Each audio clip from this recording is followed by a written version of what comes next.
சிவாய நம. வணக்கம். நான் உங்கள் ஜோதிடர் கருப்பசாமி கேஜிஎஃப். ஆன்மீக உண்மைகள் சேனலில் பார்த்துக்கிட்டு இருக்கும் அனைவருக்கும் வணக்கம்.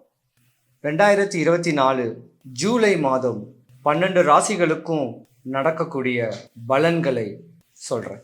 சிவாய நம. ராசிக்கு 11வது வீடு கும்பராசி. திருவோணம், அவிட்டம், சதயம் 3 நட்சத்திர பாதங்களை உருவேத்தின ஒரு ராசி. சந்திரனுடைய ஆதிபத்தியம் உடைய ராசி, செவ்வாயுடைய பலம் உடைய ராசி, ராகுவுடைய சாரம் உடைய ஒரு ராசி. யாருக்கும் அஞ்சாது, யாருக்கும் தலை வணங்காது, அன்புக்கு மட்டும்தான் தலை வணங்கும். அதிகாரத்துல எவனுக்கும் வணங்கா முடி இந்த கும்பராசி.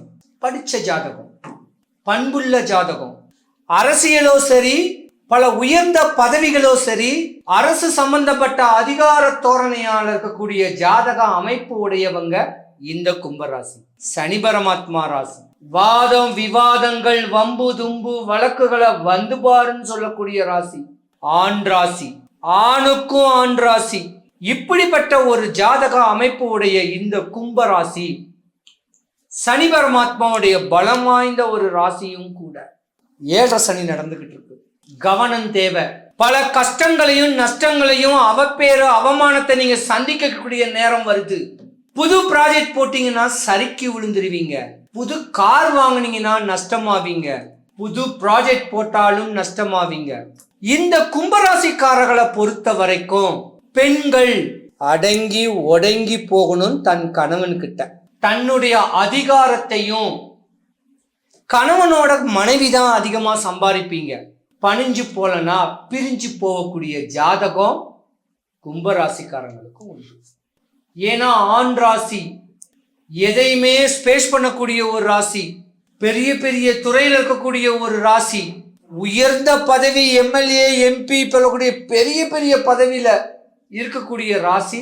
இந்த ராசிக்கு 7 நடந்துகிட்டு இருக்கு. ரொம்ப கவனமா இருக்கணும், இல்லைன்னா மாட்டிக்குவீங்க. கும்பராசிக்காரங்க பொதுவாகவே குறுக்கு வழியில சம்பாதிக்கணும்னு எண்ணம் கொஞ்சம் இருக்கும். அப்படி குறுக்கு வழியில சம்பாதிக்கக்கூடிய எண்ணங்கள் உங்களுக்கு இனி வருங்காலம் ஒரு 5 ஆண்டுக்கு அந்த எண்ணம் இருந்தா மாட்டிக்குவீங்க. ஸ்மக்லிங்கே பண்ணணும்னு ஆசைப்படக்கூடியவங்க, அரசுக்கு பீடையா ஏற்படுத்தக்கூடியவங்க இந்த கும்பராசிக்காரங்களா தான் இருக்கும் பாதி பேர். இப்படியாப்பட்ட தருணம் இருந்தா அரசுக்கு நீங்க பீடையை தான் ஏற்படுத்துவீங்க, அரசுக்கு அகைன்ஸ்டா தான் வேலைப்படுத்துவீங்க. சிறைவாசம் போகக்கூடிய நேரங்காலங்கள் இப்ப இவங்களுக்கு உண்டு. கோபத்தினால பல சட்ட சிக்கல்களை சந்திக்கக்கூடிய நேரங்காலங்கள் உங்களுக்கு இருக்கு. வீணான ஒரு பிரச்சனைகள் வந்து அதுல ஒரு தொடர்பு வந்து அவனுக்கு ஒரு இடையூறுகளை ஏற்படுத்தக்கூடிய அளவுக்கு பிரச்சனைகளை நீங்களே உருவாக்கக்கூடிய தன்மை இந்த கும்பராசிக்காரர்களுக்கு உண்டு. உன் குலதெய்வத்தை வேண்டணும், தன்னையே சாந்தி கொடுத்துக்கிட்டு இருந்தா வாழ்க்கை நல்லா வாழும். ஜாதகம் உல்டாவா போயிருந்தா கும்பராசிக்காரங்கள் கணவன் மனைவிக்குள்ள இடையூறு வந்து வேற ஒரு துணையை தேடக்கூடிய நேரம் இதுதான். எனக்கு ஒரு கார்டியனா இரு, என் குடும்பத்துக்கு ஒரு அரவணைப்பா நில்லு அப்படின்னு ஒரு துணை தேடக்கூடிய நேரமும் இனி வருங்காலம்தான். தெளிவா வாழணும், இல்லைன்னா தனிமையே உங்களை வாட்டி வதக்கிக்கிட்டு இருக்கும். வாழ்க்கையே இதுதான் ஒரு விரக்தியான ஒரு வாழ்க்கையை வாழக்கூடிய தருணமும் இந்த கும்பராசிக்காரருக்கு உண்டு. ஆணா இருந்தாலும் பெண்ணா இருந்தாலும் 90% தனிமையைத்தான் நீங்க வாழ போறீங்க. இந்த தனிமையா இருக்கும் போது ஆணுக்கு ஒரு பெண்ணும் பெண்ணுக்கு ஒரு ஆணும் துணை இன தேடி அதுலயும் நீங்க ஏமாறுவீங்க. அதுலயும் ஒரு சட்ட சிக்கலை ஏற்படுத்தி கொடுக்கும், வீணான விவாதத்தை ஏற்படுத்தி கொடுக்கும். இந்த மாதிரி தருணத்திலிருந்து விடுபட வீட்டுக்கு கிட்ட இருக்கிற கோயிலை வழிபடுங்க, சனி பரமாத்மாவை வழிபடுங்க, செவ்வாய் பகவானை வழிபடுங்க, தானம் பண்ணுங்க, இல்ல தவம் பண்ணி அமைதியா இருக்கிற வேலையை பிடிச்சுக்கிட்டு போயிட்டு இருந்தா இடையூறு இல்லை. இல்ல நீங்க என்ன தொழில் செஞ்சாலும் தொழில் ரீதியான பல இன்னலையும் அவப்பேரையும் சந்திக்கக்கூடிய தருணம் கும்பராசிக்காரர்களுக்கு உண்டு. பார்த்து நடக்கும். கும்பராசியில சனி பகவான் நிலையா நிக்கிறாரு, பலமா நிக்கிறாரு. சனி பகவான் ஒரு ஜாதகத்துல நின்னாவே விரயம்தான், அவப்பேருதான், அவமானம்தான், ஒரு உதாரணம் மட்டும் சொல்றேன், கேட்டுக்குங்க.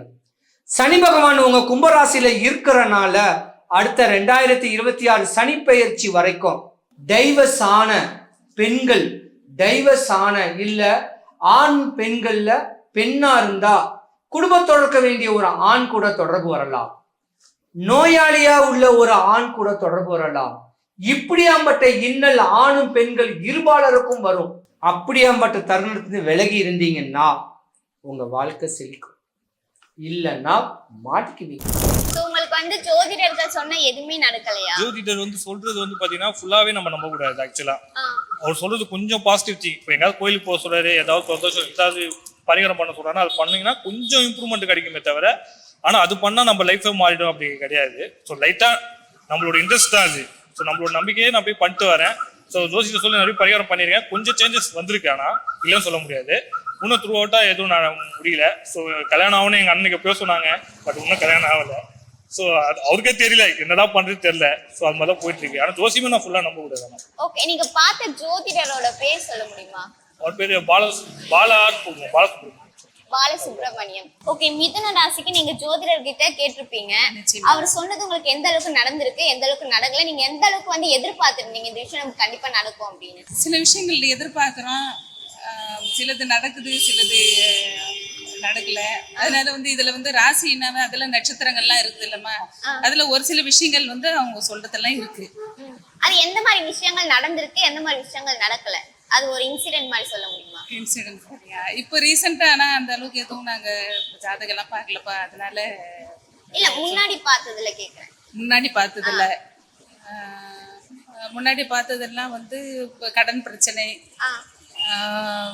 அதாவது வந்து உறவுகள், இப்போ அந்த மாதிரி சில விஷயங்கள் வந்து நடந்திருக்குப்பா. அதிகமா எந்த ஜோதிடர் கிட்ட போயிட்டு நீங்க வந்து இந்த மாதிரி ராசி பலன்கள்லாம் கேட்பீங்க? இல்ல அந்த மாதிரிலாம் நாங்க ரொம்பவும் பாக்குறக்க இது பண்றது கிடையாதுப்பா. ஆமா, யூடியூப்ல வந்து பாப்பீங்க இல்லையா, அதுல வந்து ஏதாச்சும் ஒரு ஜோதிடரை பாப்பீங்க, அதுல யார அதிகமா ஃபாலோ பண்ணி பாப்பீங்க? இப்போ வந்து சம்பத் சுப்பிரமணியம், ஏஎல்பி சம்பத் சுப்பிரமணியம் இருக்கார்ல, அவரோட இது வந்து நான் இப்போ ரீசெண்டா பாக்குறேன். சரி, அவர் ராசி பலன்கள் உங்களை பத்தி சொல்லியிருப்பார்ல, உங்களோட ராசியை பத்தி, அது எந்த அளவுக்கு நடந்திருக்கு? ஓரளவுக்கு. ஏன்னா பொதுவா வந்து அவங்க அந்த இதுல வந்து நட்சத்திரங்களை தான் மெயினா இது பண்ணி சொல்லுவாங்க. அதனால வந்து ஒருத்தர் வந்து ஒரு ராசின்னா அவங்க வந்து எல்லாருக்குமே அது வந்து செட் ஆகும்னு சொல்ல முடியாதுப்பா. அதுல ஒரு ராசின்னா 3 நட்சத்திரங்கள் இருக்கு. அதுல அந்த 3 நட்சத்திரத்துக்கு ஏற்ற மாதிரி தான் வந்து இது பண்ண முடியும்.